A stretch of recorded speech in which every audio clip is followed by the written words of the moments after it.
La niebla del puerto de Veracruz se mezclaba con el humo de los ingenios azucareros aquella tarde de julio de 1758, en que los primeros rumores se arrastraron por las calles empedradas como serpientes venenosas. En la calle del Comercio, donde los mercaderes portugueses traficaban con esclavos africanos, se murmuraba con fascinación y horror el nombre de doña Catalina de Guzmán y Mondragón, marquesa de San Lorenzo, la nobleza veracruzana, acostumbrada a jerarquías rígidas del sistema de castas que encasillaban a españoles, mestizos, mulatos y esclavos en categorías separadas e inamovibles, nunca había visto nada igual. La hacienda de San Lorenzo se alzaba a 3 leguas del puerto, una mole de muros de mampostería y techos de teja roja que dominaban los campos de caña como un centinela silencioso. Allí, entre pasillos de arcos coloniales y patios sombreados por jacarandás, doña Catalina había crecido como heredera única de una fortuna, edificada con el sudor de 200 esclavos africanos. A sus años, viuda desde hacía apenas 2, la marquesa era una belleza que los cronistas llamarían peligrosa: cabello azabache, piel de marfil, ojos verdes y una inteligencia que intimidaba hasta a los ciegos de la catedral. Recuerda suscribirte al canal para más historias oscuras del México colonial y cuéntanos en los comentarios desde dónde nos ves en el mundo. Ahora sigamos con esta historia que estremeció a Veracruz. El escándalo estalló una mañana de agosto, cuando el padre Sebastián Villalobos, confesor de las principales familias, irrumpió en el palacio del gobernador don Alfonso de Carvajal con papeles que le temblaban en las manos. Los documentos eran juramentos de sirvientes, declaraciones de vecinos, cartas interceptadas, todo revelando una verdad monstruosa. Doña Catalina de Guzmán tenía relaciones sexuales con Tomás, un esclavo africano de 30 años que había llegado. La hacienda en un cargamento llegado de las costas de Guinea, pero la atrocidad no quedaba ahí. Los papeles indicaban que la marquesa y su amante habían conspirado para asesinar a su marido, don Rodrigo de Olmedo y Salazar, vástago de una familia de comerciantes malagueños afincada en Veracruz desde principios de siglo. La noticia se extendió por todo el puerto como la fiebre amarilla. En los portales de la Plaza Mayor, donde los criollos se reunían a conspirar, negocios y chismes, era todo lo que se oía. Las damas aristocráticas veracruzanas se persignaban escandalizadas, en tanto que los varones apretaban los puños con indignación moral y temor ancestral. ¿Cómo pudo una marquesa, una española de sangre limpia, rebajarse a acostarse con un esclavo? La propia jerarquía social de la colonia, cimentada en la división inquebrantable de las castas, parecía resquebrajarse ante aquel escándalo. Don Alfonso de Carvajal, de 60 años y viejo lobo de la política novohispana, captó inmediatamente la gravedad del problema. No era un simple crimen pasional o un adulterio escandaloso. Era una rebelión contra el orden, una violación de las leyes que mantenían a cada raza en su lugar. Si una marquesa podía violar las reglas impunemente, ¿qué evitaría que otros hicieran lo mismo? El gobernador mandó prender a doña Catalina y a todos, los moradores de la hacienda San Lorenzo. La noche del 15 de agosto de 1758, 50 soldados de la milicia colonial se dirigieron a la hacienda. La carretera serpenteaba entre cañaverales que se balanceaban bajo el viento salino del Golfo. Las primeras luces del amanecer coloreaban el cielo de naranja. El capitán Ignacio Fernández de Córdoba, un militar español corpulento y marcado por la guerra, dirigía la operación con instrucciones claras. Capturar a la marquesa y al esclavo sin sangre, pero con toda la fuerza necesaria. Cuando los soldados entraron por las puertas de hierro forjado de la hacienda, se encontraron con una escena más allá de sus peores pesadillas. En el patio central, doña Catalina esperaba ataviada con un traje de terciopelo negro, erguida como una reina en su trono, mientras Tomás se quedaba a su lado, con una dignidad que desconcertaba a los militares. No había tratado de escapar, no parecía culpable. Sus ojos verdes observaban a los soldados con un desprecio que le heló la sangre al capitán Fernández. Marquesa de San Lorenzo, dijo el capitán con voz entrecortada. A pesar de su experiencia, es encarcelada por el gobernador bajo cargos de adulterio, concubinato con un esclavo y conspiración para asesinar a su difunto esposo. Doña Catalina sonrió con una frialdad que hizo retroceder a 2 soldados. «¡Capitán!», respondió con voz clara que resonó en el patio. «No niego nada de eso». Los cargos. Maté a Rodrigo de Olmedo porque era un monstruo y a Tomás porque es el único hombre que conozco. El silencio que se produjo a continuación fue absoluto.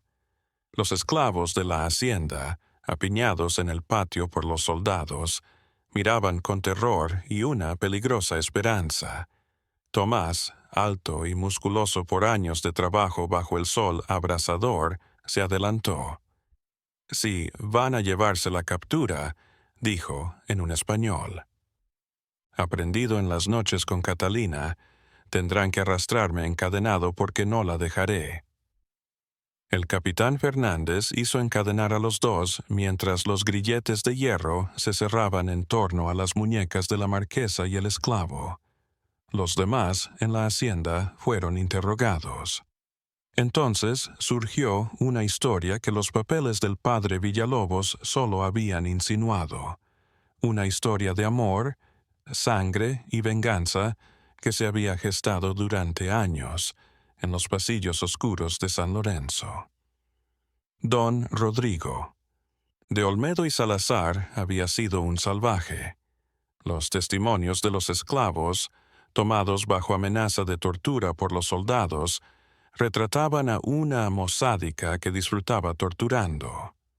Violaba a las esclavas adolescentes frente a sus padres, marcaba con hierro al rojo vivo a quienes se atrevían a mirarlo a los ojos y realizaba castigos en público en el patio donde ahora se encontraban reunidos. Una esclava llamada María, de 15 años, relató entre lágrimas cómo don Rodrigo había azotado a su padre hasta la muerte por derramar una copa de vino. Doña Catalina había sido obligada a casarse con Olmedo cuando tenía 17 años. Su padre, el antiguo marqués de San Lorenzo, había fallecido endeudado con comerciantes portugueses que dominaban el tráfico de esclavos en Veracruz. Los Olmedo, enriquecidos por el comercio de azúcar y el contrabando de aguardiente, habían propuesto pagar las deudas a cambio de la mano de Catalina. Ella había rogado, llorado, amenazado con meterse al convento, pero su tío y su tutor legal, don Gaspar de Guzmán, había rubricado los esponsales sin pestañear.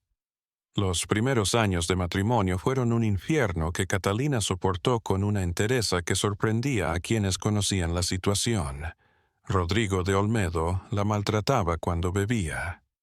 La humillaba delante de las visitas, la tildaba de estéril y se gastaba el dinero de la hacienda en lupanares clandestinos del puerto. Pero Catalina se dio cuenta de que su marido tenía un temor oculto. Los rumores de rebeliones de esclavos que de vez en cuando agitaban las plantaciones, de Veracruz y alrededores. Tomás había llegado a la hacienda en 1755, parte de un cargamento de 200 esclavos desembarcado en Veracruz, originario de Angola. Era diferente. Sabía leer en portugués, aprendido de un misionero en su tierra, y tenía una dignidad interior que ni las cadenas ni los latigazos podían doblegar. Rodrigo de Olmedo, tal vez viendo en Tomás una amenaza, lo había relegado a los trabajos más viles: limpiar las letrinas, llenar las cubetas, cuerpos de esclavos muertos por enfermedad o castigo, trabajar en el trapiche donde el calor y el riesgo de las máquinas acababan con varios hombres por zafra. Catalina lo observó una tarde de diciembre de 1756. Se encontraba en los jardines de la Casa Grande, aquel falso Edén donde las damas de la nobleza pretendían que el dolor no existía más allá de sus muros, cuando vio a Tomás arrastrando el cuerpo de un joven esclavo que había sido azotado hasta la muerte. Algo en el rostro de la africano, una rabia contenida, silenciosa, se agitó dentro de la marquesa.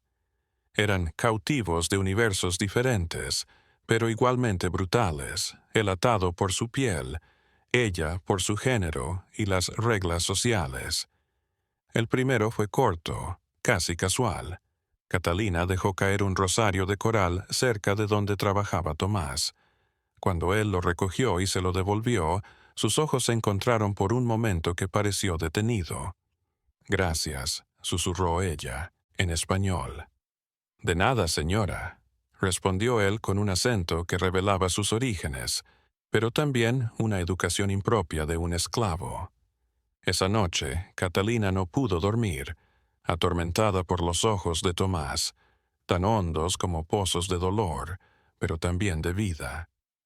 Durante meses, Catalina acechó la oportunidad de encontrarse con Tomás. Se inventaba pretextos para ir a las partes de la hacienda donde él trabajaba. Le decía a las sirvientas que le trajeran agua o comida. Lo miraba desde las ventanas de la Casa Grande cuando él volvía de los campos al atardecer. Rodrigo de Olmedo, demasiado ocupado con sus vicios y sus abusos, no veía nada. La primera conversación real tuvo lugar en abril de 1757, una noche en que Rodrigo había vuelto a salir al puerto para una de sus habituales juergas y prostitución. Catalina, aprovechando que el caporal jefe había salido con su amo, salió de la Casa Grande cubierta con un rebozo oscuro y se dirigió a las barracas de los esclavos. Tomás se sentó solo, tallando un trozo de madera a la luz de una vela. Al ver a la marquesa, se levantó sobresaltado. «No tengas miedo», susurró Catalina. «Solo quiero hablar». Durante 2 horas, sentados en la oscuridad que los amparaba de miradas ajenas, hablaron como 2 seres humanos despojados de las máscaras que la sociedad colonial los obligaba a llevar. Tomás le habló de Angola, de su captura por negreros portugueses, del barco negro en el que perecieron la mitad de los cautivos. Catalina le habló de su matrimonio obligado, de los golpes, de las humillaciones, de los sueños de libertad que guardaba para sí. Esa noche fue el comienzo de una relación que rompería todas las reglas de la sociedad veracruzana. Durante 1 año, Catalina y Tomás se encontraron en secreto, siempre cuando Rodrigo estaba ausente o demasiado ebrio para notarlo. Sus conversaciones evolucionaron hacia una intimidad emocional que ninguno había experimentado antes. Tomás le enseñó palabras en su lengua natal, canciones de su tierra que hablaban de dioses olvidados y libertades perdidas. Catalina compartió con él su conocimiento de las letras castellanas, leyéndole en voz baja poemas de Garcilaso y Quevedo a la luz de velas robadas. El amor carnal llegó en junio de 1757, inevitable como la marea del Golfo. La noche en que la tormenta rugía más fuerte que cualquier otro sonido, los truenos resonaban como advertencias divinas. Catalina condujo a Tomás a una habitación abandonada de la Casa Grande, un espacio olvidado donde Su madre había guardado antiguas pertenencias antes de morir. Allí, entre muebles cubiertos de polvo y retratos de ancestros que parecían juzgarlos desde sus marcos dorados, se entregaron el uno al otro con una pasión que era rebeldía y redención al mismo tiempo. Para Catalina, hacer el amor con Tomás era un acto de desafío contra todo lo que Rodrigo de Olmedo representaba: la brutalidad, el desprecio, la reducción de los seres humanos a mercancías. Para Tomás, tocar a Catalina era recuperar la humanidad que el sistema esclavista intentaba negarle cada día. En ese espacio clandestino, las jerarquías sociales coloniales se desvanecían en una igualdad radical que habría escandalizado a cualquiera que lo hubiera presenciado. Pero el amor, por intenso que fuera, no podía existir en un vacío. La realidad de la hacienda, con sus crueldades cotidianas y su estructura de poder implacable, los rodeaba como un cerco que se estrechaba día a día. Rodrigo de Olmedo seguía torturando esclavos, violando mujeres, dilapidando la herencia familiar. Catalina veía el sufrimiento multiplicarse y se sentía cada vez más impotente, atrapada entre su amor por Tomás y su incapacidad para cambiar las cosas. Una noche de septiembre de 1757, después de presenciar cómo Rodrigo ordenaba marcar con hierro candente a un esclavo de 13 años por haber robado un pedazo de pan, Catalina tomó una decisión. Se lo reveló a Tomás en su guarida. «Tenemos que matarlo. Es la única forma». Tomás, que había cultivado su rabia durante años de esclavitud, no necesitó ser convencido. «Cuando quieras», respondió simplemente, y en su voz había una determinación que hablaba de generaciones de sufrimiento acumulado. Planearon el asesinato durante meses con una precisión que habría hecho sentir orgullo a cualquier general. Catalina, utilizando su posición como marquesa, comenzó a administrar personalmente la botica de la hacienda, ese espacio donde se guardaban las medicinas y también los venenos utilizados para controlar plagas en los campos de caña. Estudió los efectos de distintas sustancias. Consultó libros de botánica que su difunta madre había coleccionado. Lo probó en dosis controladas. Prepararon una mezcla de arsénico y estramonio que provocaría síntomas parecidos al cólico biliar, enfermedad muy común en Veracruz por el clima húmedo y la dieta rica en grasas. El plan era simple, pero efectivo. Catalina mezclaría el veneno en el vino que Rodrigo bebía cada noche antes de dormir, una costumbre tan profunda que ni la muerte pudo romperla. Sospechar. La noche del 23 de marzo de 1758, antes de Semana Santa, fue la noche.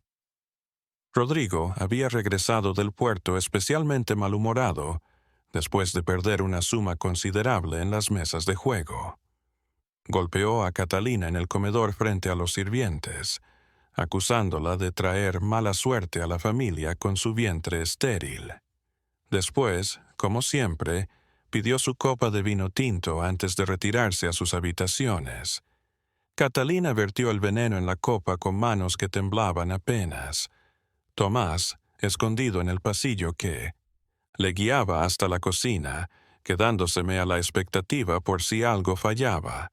Pero Rodrigo, ebrio y furioso, bebió el vino de un solo trago y se retiró a su habitación sin decir palabra.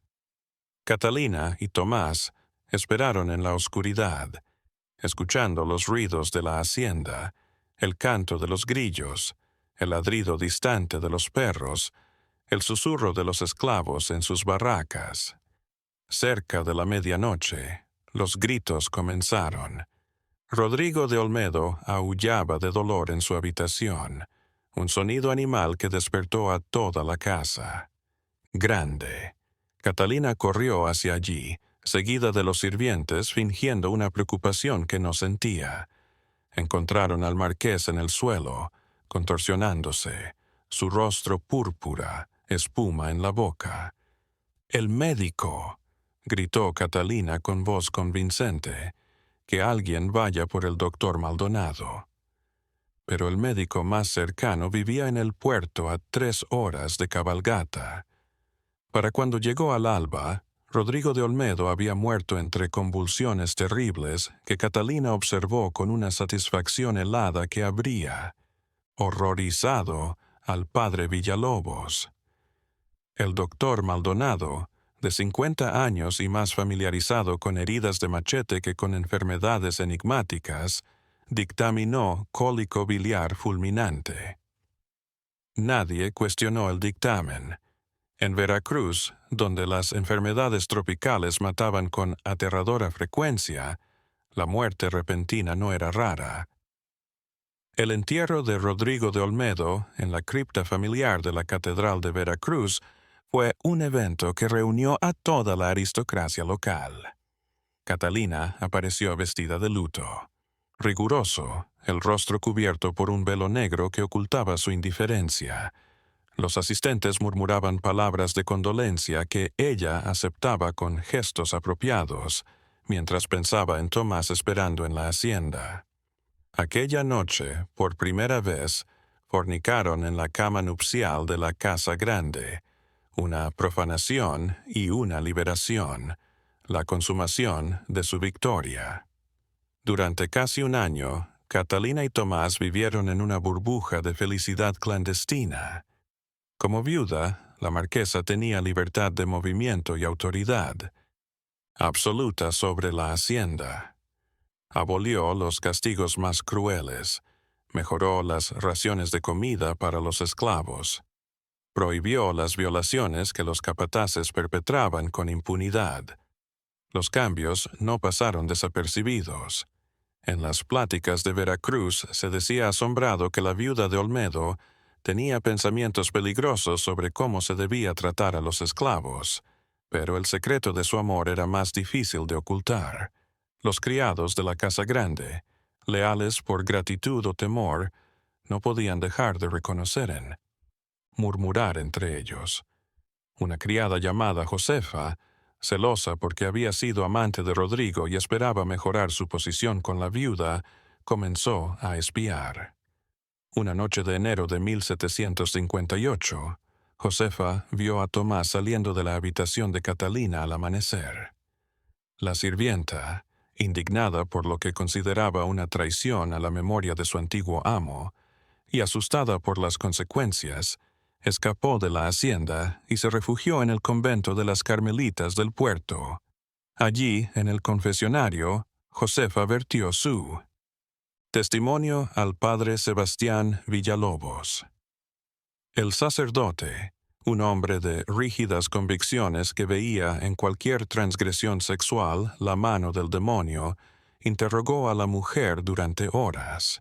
Los detalles que salieron a la luz fueron impactantes.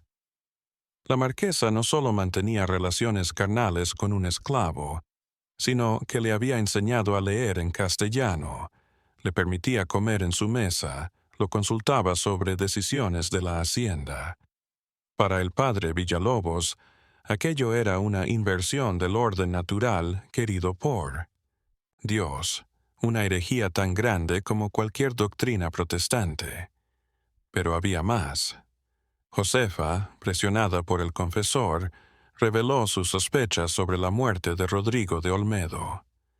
Recordaba que la marquesa había pasado mucho tiempo en la botica los días previos al fallecimiento, que había despedido al boticario oficial alegando incompetencia, que parecía extrañamente tranquila mientras su esposo agonizaba.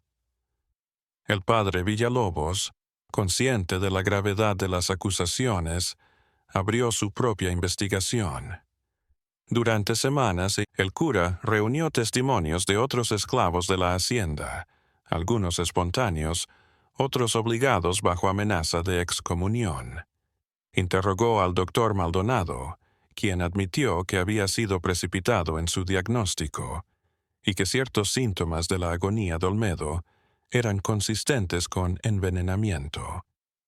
Visitó la hacienda bajo el pretexto de ofrecer consuelo espiritual a la viuda, y observó con sus propios ojos la familiaridad antinatural entre la marquesa y el esclavo Tomás.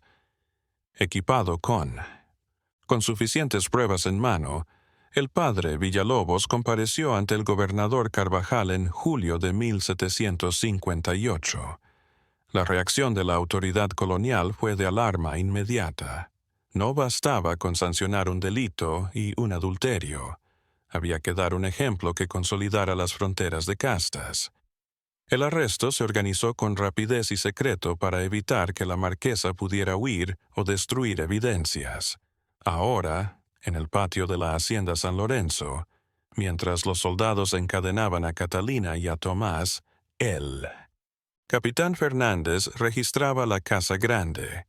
En su habitación, la marquesa halló cartas de amor de Tomás, escritas en un español forzado, pero conmovedor, poemas que hablaban de libertad y esperanza. En la botica, tras los frascos de quinina y laudano, halló los venenos de Catalina, etiquetados con su hermosa escritura. La evidencia era abrumadora. El capitán ordenó que llevaran inmediatamente a los reos a Veracruz antes de que el escándalo se extendiera demasiado. La caravana que salió de la hacienda al amanecer del 16 de agosto llevaba a Catalina y a Tomás en una carreta enrejada y custodiada por 20 soldados a caballo. Los esclavos de San Lorenzo se reunieron a la entrada para despedirlos, muchos llorando, algunos gritando bendiciones en lenguas africanas que los soldados no entendían.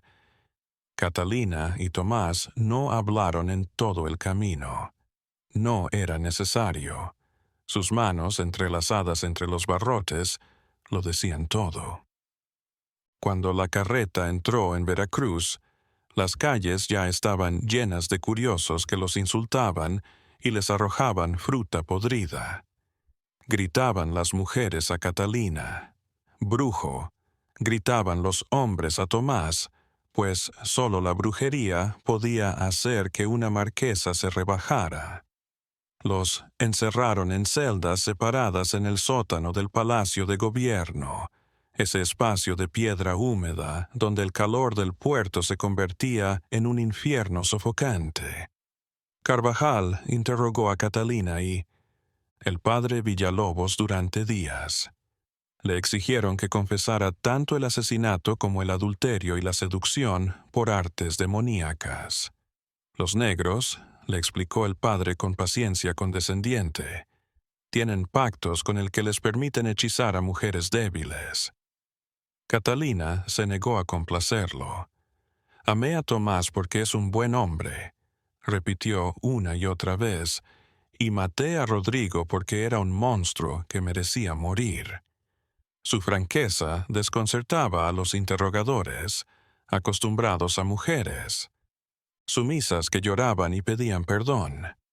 Esta marquesa hablaba con la voz de alguien que no tenía arrepentimiento, solo la claridad de quien ha roto las cadenas invisibles de la convención social.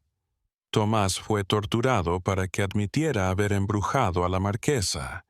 Los verdugos, expertos en arrancar confesiones falsas, usaron el potro, la garrucha y el brasero.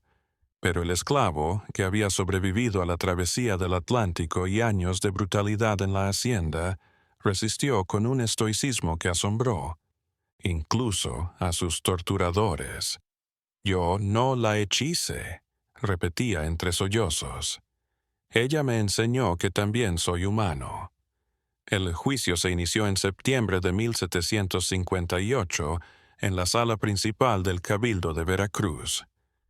La sala, con sus techos altos y sus ventanas que daban a la Plaza Mayor, estaba abarrotada de espectadores. La nobleza local se sentaba en primera fila, sedienta de ver caer a una de los suyos. Tras el pueblo ya no se amontonaban, susurrando obscenidades sobre los detalles de la noche. Esperaban oír. El fiscal don Jerónimo de Aguirre, un abogado criollo de reputación implacable, presentó el caso con elocuencia dramática. Describió a Catalina como una mujer corrompida por lujuria y ambición, que había asesinado a su esposo para heredar su fortuna y poder entregarse sin obstáculos a sus apetitos perversos. Pintó a Tomás como un esclavo astuto que había seducido a su ama usando artes diabólicas aprendidas en África. Las declaraciones de los sirvientes, arrancadas bajo amenaza y soborno, confirmaban esta línea. Cuentística. La defensa de Catalina fue asumida por don Manuel Elizondo, un abogado joven que había aceptado el caso más por ambición profesional que por convicción. Elizondo intentó argumentar que la marquesa había actuado en defensa propia, que Rodrigo de Olmedo era un marido abusivo cuya muerte había sido justificada. Pero el tribunal, presidido por el propio gobernador Carvajal, desestimó sistemáticamente tales denuncias.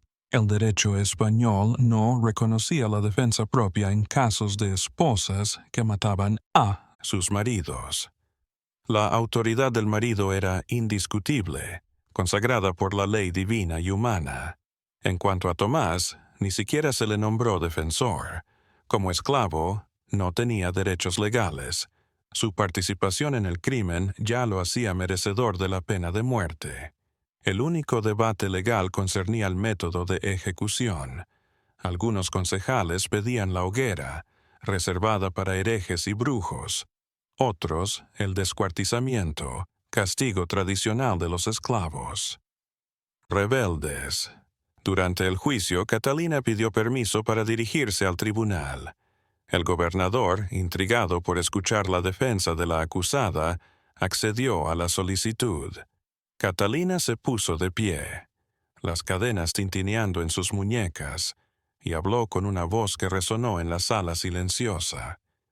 Señores del cabildo, comenzó, no vengo a negar mi culpa ni a pedir clemencia. Vengo a revelar la verdad que todos ustedes conocen, pero pretenden desconocer. Un murmullo recorrió la sala. Rodrigo de Olmedo era un monstruo que torturaba y violaba a sus esclavos impunemente. Vosotros lo sabíais. Brindaban con vino en su mesa mientras él presumía de sus atrocidades. Nadie movió un dedo para detenerlo. El gobernador Carvajal golpeó su mazo, exigiendo silencio. La multitud se alzó en indignada protesta, pero Catalina siguió, su voz elevándose por encima del ruido. Y cuando yo, una mujer sin más armas que su cerebro, le detuvo, me llaman criminal. Cuando amé a un buen hombre, me dicen, ¿cuál es el crimen? Asesinar a un monstruo o dejarlo seguir atormentando a los inocentes. Basta, tronó el gobernador. Esta mujer está endemoniada. Llévenla de vuelta a su celda. Mientras los guardias arrastraban a Catalina fuera de la sala, gritó una última frase que resonaría en la memoria de todo Veracruz. Cuando me maten, recuerden que morí libre. El tribunal deliberó durante 3 días. El veredicto era inevitable, pero las autoridades querían asegurarse de que la pena fuera suficiente, como para prevenir futuras violaciones similares.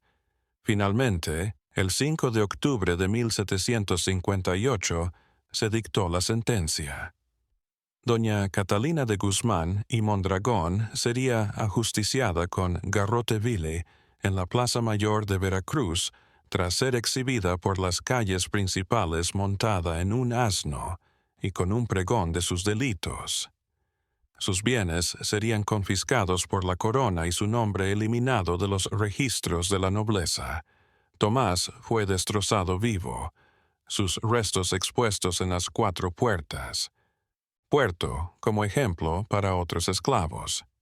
Pero había más. El tribunal condenó a la familia Olmedo a una indemnización por el agravio y, en una decisión especialmente cruel, dictó la venta en pública subasta de todos los esclavos de la hacienda San Lorenzo, separando familias que habían permanecido juntas durante generaciones. Era una manera de castigar en grupo cualquier simpatía que pudieran haber sentido por su antigua ama. La noticia de la sentencia se propagó por toda la Nueva España, en México, Puebla, Guadalajara. Los periódicos llenaron sus páginas con historias amarillistas del caso.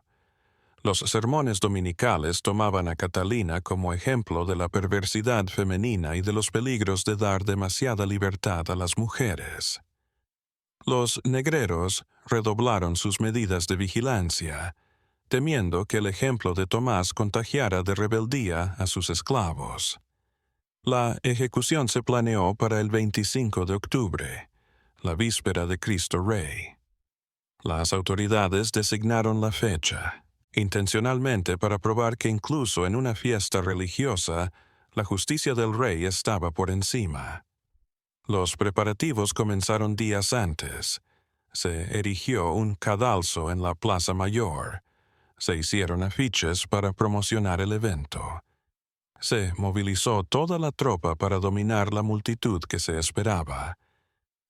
En sus últimos días, tanto Catalina como Tomás recibieron la visita del padre Villalobos, quien buscaba arrancarles una confesión que les librara del infierno. Catalina rehusó los sacramentos. «No me confesaré de amor», le dijo al cura, «porque amar no es pecado, por mucho que digan sus libros». Tampoco Tomás, formado en cristianismo misionero y religiosidad tradicional africana, colaboró. «Mi Dios», le dijo al padre, «no juzga a los que pelean». La mañana del 25 de octubre, Veracruz despertó bajo un cielo gris que anunciaba tempestad. A las 8 de la mañana, los verdugos sacaron a Catalina de su celda. Le habían puesto un saco de penitente, marrón, y le habían rapado su cabello negro. Pero incluso derrotada y envejecida por meses de cárcel, la marquesa mantenía una dignidad que asombraba a quienes la observaban. La subieron a un burro e inició el paseo de la vergüenza por las calles de Veracruz. Tras ella iba Tomás, encadenado y custodiado por 10 soldados. La multitud que se había reunido a ambos lados del camino era inmensa. Miles de gargantas que gritaban obscenidades, escupían, arrojaban piedras, pero había otros también, sobre todo entre los esclavos y las castas libres del puerto, que miraban en silencio con expresiones que las autoridades encontraban preocupantes. Cuando la procesión llegó a la Plaza Mayor, estaba llena. Se estima que más de 5,000 personas se habían reunido para ver la ejecución en una ciudad que normalmente albergaba a 3,000. Los balcones de las casas coloniales que flanqueaban la plaza estaban repletos de aristócratas que habían pagado fortunas. Precios altísimos por los mejores asientos. Catalina fue la primera en subir al cadalso. Cuando el verdugo le preguntó si quería decir algo antes de morir, miró fijamente a Tomás, que esperaba encadenado al pie del cadalso. «¡Te amo!», dijo simplemente, su voz clara sobre el ruido de la multitud, y lo haría todo de nuevo. Luego, dirigiéndose a la multitud, agregó: «Que mi muerte demuestre que el amor verdadero no conoce límites». El garrote se apretó en su cuello. Catalina de Guzmán murió con los ojos abiertos, mirando hacia el cielo gris por donde caían las primeras gotas de lluvia. Su cuerpo quedó expuesto en el cadalso durante 1 hora para que todos tomaran ejemplo de lo que les esperaba a aquellos que desafiaran el orden colonial. Luego fue el turno de Tomás. La ejecución de un esclavo rebelde siempre era un espectáculo más salvaje, para horrorizar a cualquiera que pensara en resistirse. Los verdugos tenían listas 4 caballos, uno a cada una de las extremidades del reo, Pero antes de que empezara el descuartizamiento, Tomás pidió la palabra. El gobernador Carvajal asintió desde su palco. Tomás, de pie en la plaza con las cadenas todavía en sus tobillos, habló en español sin tratar de disimularlo más. «He estado esclavizado durante años», dijo, «pero solo fui libre cuando me mostró que mi vida importaba. Me matan. Por amor. Pero moriré libre». El descuartizamiento fue rápido, pero brutal. Los caballos se espantaron en direcciones opuestas y el cuerpo de Tomás se desgarró entre alaridos que se ahogaron en el trueno de la tormenta que por fin estallaba sobre Veracruz.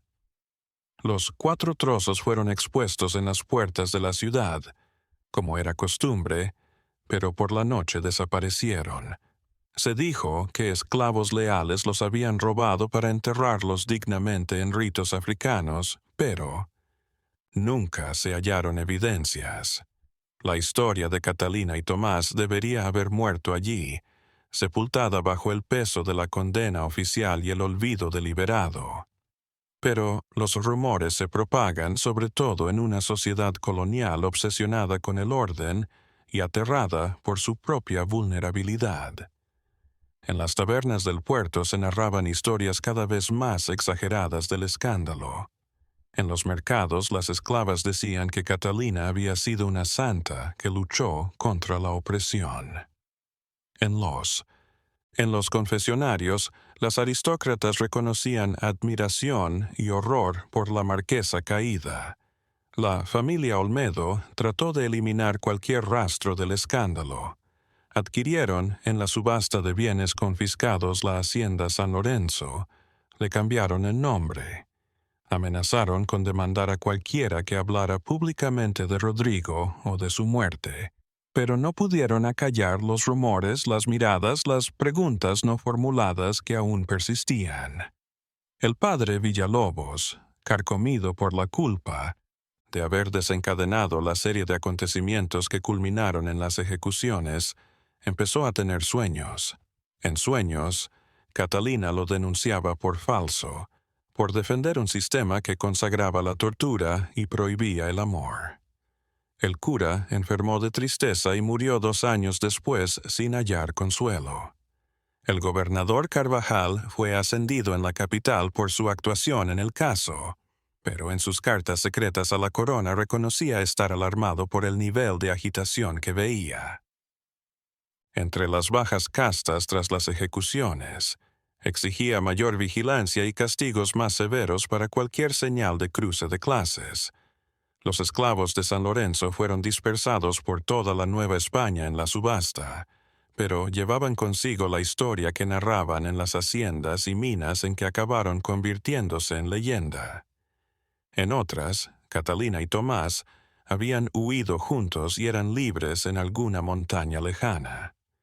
En otras, sus fantasmas vagaban por la vieja hacienda, castigando a cualquier amo cruel. La verdad era menos importante que el significado. Se podía rebelar contra el sistema, aunque costara la vida.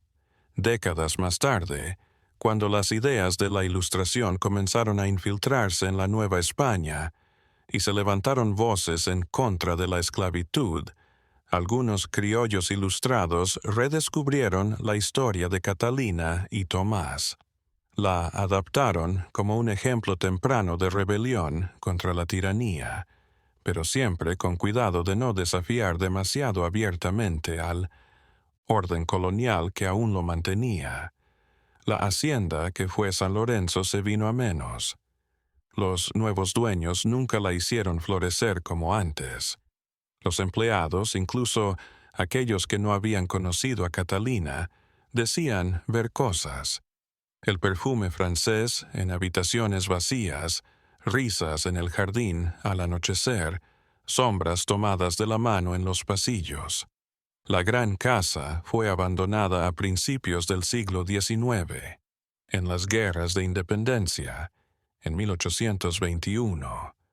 Cuando México se independizó de España, hubo quienes quisieron reivindicar a Catalina de Guzmán como una heroína de la libertad, pero la idea fue rechazada por Escalona. La nueva nación independiente no estaba preparada para aclamar a una mujer que había desafiado tan abiertamente las convenciones de su tiempo. La esclavitud misma, aunque abolida en nombre, continuaba existiendo bajo otras formas. No fue hasta finales del siglo XIX que historiadores liberales comenzaron a revisitar la época colonial que Catalina y Tomás habían sido desenterrados de los archivos judiciales donde permanecían enterrados. Algunos la interpretaban como una tragedia amorosa, despolitizando la obra. Otros, más radicales, la consideraban una muestra de cómo el sistema de castas y la esclavitud pervertían todo en la vida colonial. Hoy en día, los archivos estatales de Veracruz aún guardan los documentos del juicio, los testimonios de los criados, las cartas de amor, los informes médicos de la muerte de Rodrigo de Olmedo, las actas de la sentencia. Son hojas amarillentas que huelen a mojo y a años, garabateadas con una escritura barroca casi ilegible. Pero entre las leyes y la moralina se alza la verdad desnuda. Dos personas se amaron por encima de lo que su sociedad consideraba imposible y prefirieron la muerte antes que la separación. La de Catalina de Guzmán y Tomás no es una historia aislada en los registros de la época colonial. Hubo otras violaciones, otros amores prohibidos, otras ejecuciones, pero pocas dejaron una documentación tan completa. Pocas heroínas abrieron la boca con tanta franqueza. Pocos esclavos expresaron su humanidad con tanta elocuencia ante sus opresores. El gran escándalo de Veracruz de 1758 no fue asesinato ni adulterio. Fue el espejo que Catalina y Tomás pusieron frente a la sociedad colonial, obligándola a reconocer las contradicciones sobre las que se erigía un sistema que denominaba cristiano mientras consagraba la esclavitud, que proclamaba el honor mientras permitía la crueldad, que predicaba el amor de Dios mientras condenaba el amor humano. Aún se pueden encontrar los restos de la antigua hacienda San Lorenzo, entre la vegetación tropical que ha invadido el lugar. Apenas si son visitadas por turistas, que prefieren los lugares coloniales mejor conservados del puerto. Pero a veces alguien llega hasta allí siguiendo la pista de la leyenda. Entre ruidos y columnas, las paredes llenas de enredaderas parecían mostrar a Catalina recorriendo los pasillos con su rebozo negro buscando a Tomás. Aún puedo oírlo en el viento, sus voces conspirando un futuro imposible. La marquesa de San Lorenzo y el esclavo africano murieron hace más de 2 siglos y medio. Sus cuerpos fueron destruidos, sus nombres eliminados de los registros, su memoria olvidada. Pero la leyenda continúa viva, adaptándose, pero nunca olvidada. Desapareciendo por completo, pues en su interior encierra una verdad que ninguna autoridad puede sofocar. El amor verdadero es más fuerte que las cadenas, más fuerte que los reinos, más fuerte que la muerte. En Veracruz, por las noches de tormenta, cuando el viento del Golfo azota el puerto y los relámpagos rasgan las calles coloniales, los viejos aún narran el cuento a los niños. Le dicen el escándalo de la marquesa, el amor imposible o la historia de Catalina y Tomás. Los detalles son diferentes, con cada narrador, adornadas o simplificadas según el auditorio, pero el final siempre es el mismo. 2 personas que desafiaron un mundo injusto y que por ello pagaron con sus vidas, y tal vez, en el fondo, esa es la razón por la que la historia perduró. No porque fuera revolucionaria o libertaria, sino porque daba lo que la sociedad colonial necesitaba y no podía reconocer: la posibilidad de un mundo distinto, en el que las jerarquías, artificiales se derritieran y los hombres se encontraran como iguales. Catalina y Tomás no llegaron a ver ese mundo, pero su amor brutal y hermoso fue un atisbo de lo que podría ser.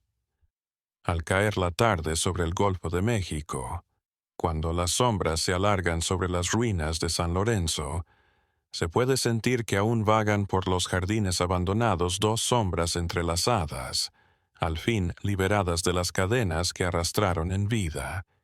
Y entonces, la brisa nocturna lleva consigo el olor a jacarandás y mar lejano. El escándalo de 1758 ya no es una historia, es algo más, algo que demuestra que el amor verdadero nunca muere, aunque el poder lo arrase.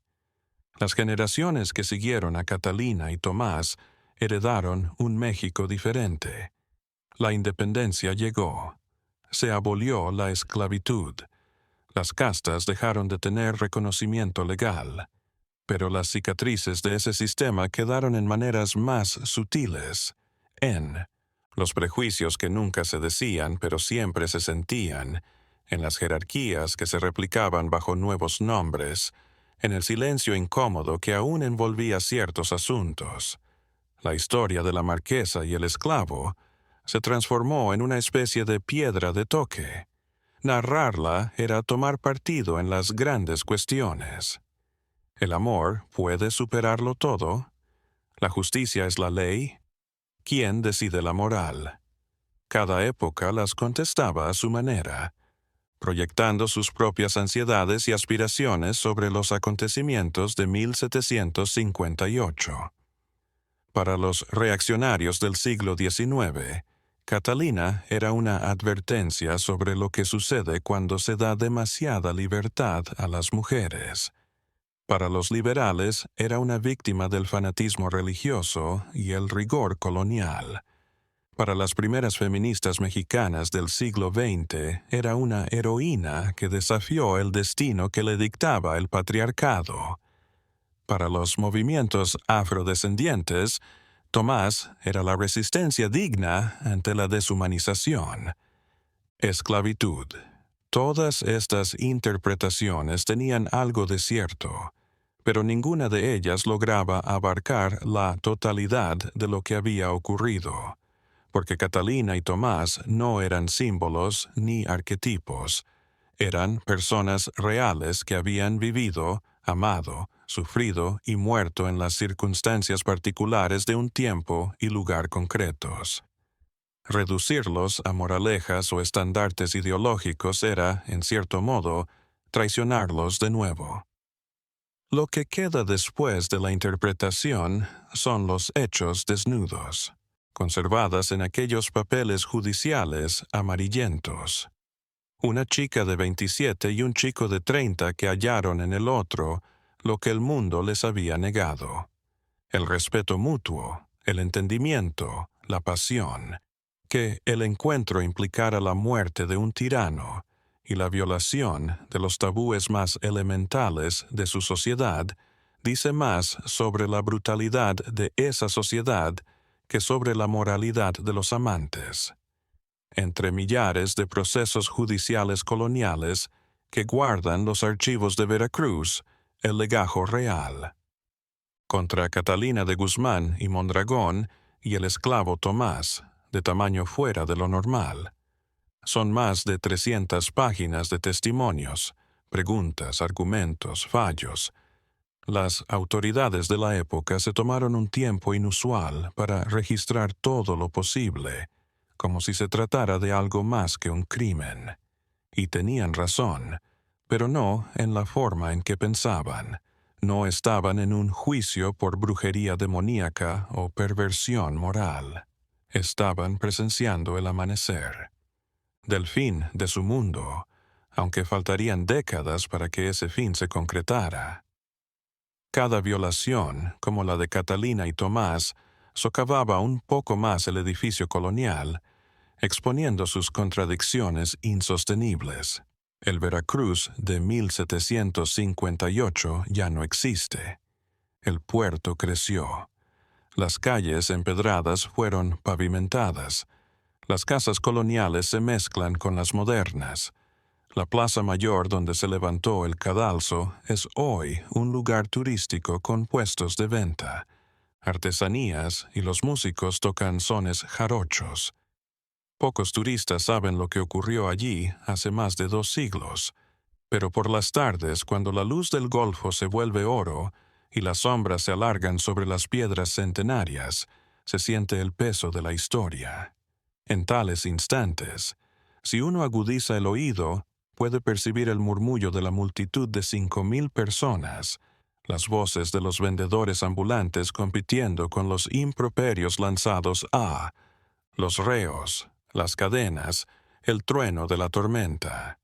Y si uno tiene imaginación y empatía, puede mirar más allá del drama y la denuncia y hasta el corazón humano de la trama. 2 almas frente a la muerte, unidas por algo más que miedo, hallando en la mirada del otro la única libertad que conocían. Esa última imagen, Catalina y Tomás mirándose a través de la plaza antes de morir, tiene toda la tragedia y toda lo hermoso de su historia. No pudieron estar juntos en el mundo en el que les tocó vivir, pero murieron proclamando que su amor era verdadero, legítimo, digno, más allá de lo que la ley o la iglesia dijeran. En una sociedad que se basa en la negación de la humanidad común, su afirmación de reconocerse mutuamente como humanos plenos fue revolucionaria. Los años se convirtieron en décadas, los siglos en siglos. Los Olmedos se extinguieron. Sus bienes fueron esparcidos. Su nombre resonó en la olvido. El padre Villalobos fue sepultado en una tumba que nadie visita. El gobernador Carvajal tiene una placa en algún edificio público, pero nadie recuerda por qué. Los soldados que vigilaron a los reclusos, los verdugos que llevaron a cabo la sentencia, la multitud que vociferó desde la plaza, todos se perdieron en el polvo, pero Catalina y Tomás se quedan. Sus nombres aún se susurran. Su historia continúa. Su amor aún se recuerda, no porque fueran santos o héroes sin mancha, sino porque encarnaron algo fundamental y perenne, la libertad del espíritu humano de elegir el amor al odio, la libertad a la seguridad, la autenticidad a la conformidad, aún a costa de la vida. Por las noches de Veracruz, cuando el aire del Golfo envuelve el puerto y las luces de la ciudad titilan, los cuenteros siguen convocando a sus auditorios.